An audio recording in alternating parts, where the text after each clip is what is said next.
My name is Megan Petersen, and I am a beaded jewelry designer.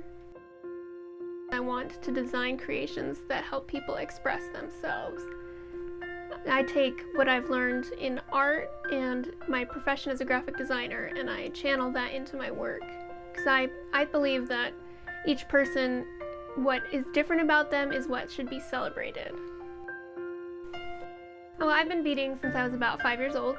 My grandfather used to do Native American style beading, and then he passed on some beads that were his great-grandmother's down onto me and my sister, and we had some beading books and we just taught ourselves how to do it.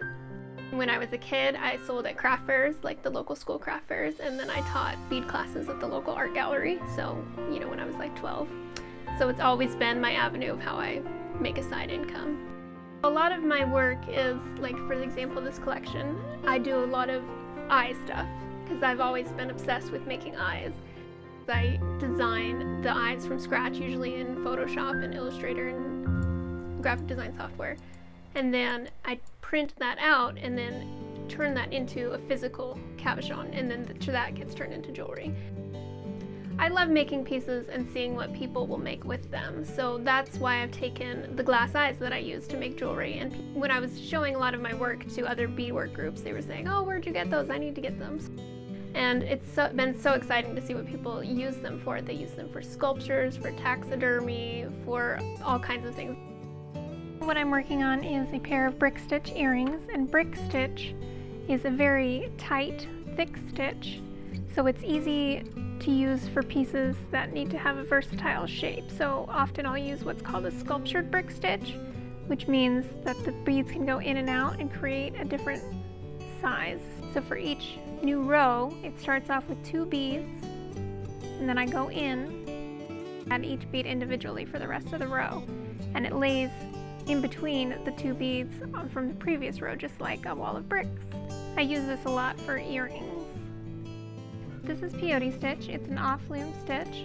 It will have the same look as brick stitch, so the beads, each row is in between the previous row of beads. So the only way to tell the difference between a brick stitch and a peyote stitch is if you actually take the pieces apart. Peyote stitch, however, is a little bit looser than brick stitch because you don't have to run the thread through the beads as many times, so it's more ideal for bracelets. This here is bead embroidery, or what the Native Americans used to call the lazy stitch. So what I take is a base element, or in this case an eye cabochon, and I've adhered it to the center of a piece of felt, and then I embroider beadwork around it. And you need the backing because I go in and out. I'll lay on about 4 beads at a time, stitch through the backing, and then bring my needle back up through the center of those beads that I just added and through the rest of them, so it's a smooth layer. So this is a netted necklace or beaded lace necklace. Right now I'm working with really fine light beads to kind of mimic the look of a gold or silver chain.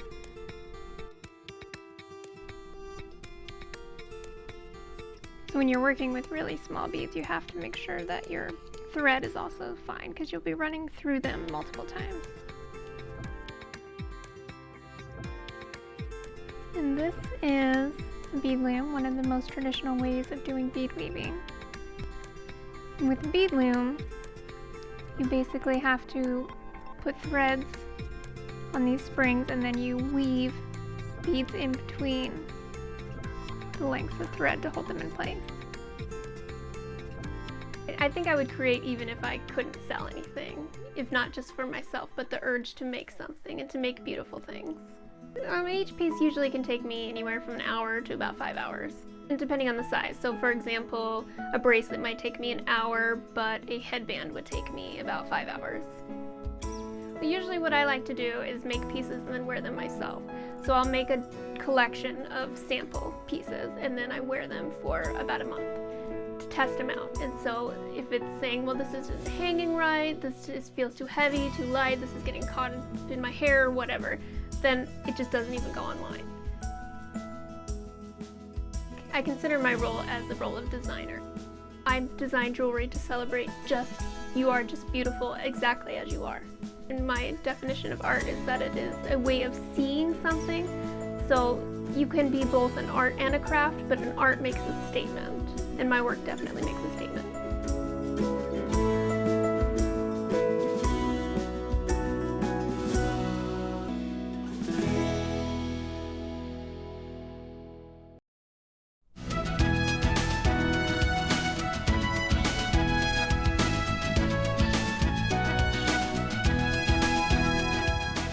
If you have an idea for Northwest Profiles, send it to KSPS TV, 3911 South Regal, Spokane, Washington 99223.